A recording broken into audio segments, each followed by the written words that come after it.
আজকের খাবারটা দেখুন, ঢেঁড়স দিয়ে রান্না হয়েছে চিংড়ি মাছ। এটা হচ্ছে সৌদি আরবের কুচা। এটা দিয়েছি দুইটা, কয়টা ঢেঁড়স দিয়ে রান্না করছি। এখন খাবো, খেয়ে দেখি। গরম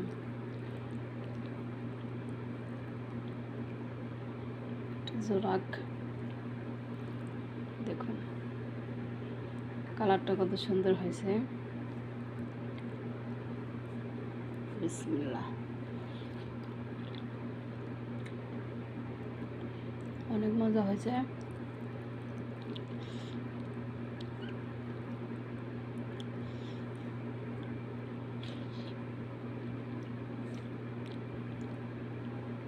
চিংড়ি মাছ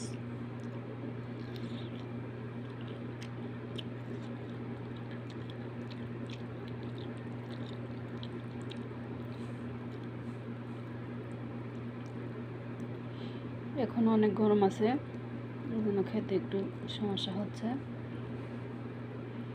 একটু জোরাক, আস্তে আস্তে খাইতে থাকি।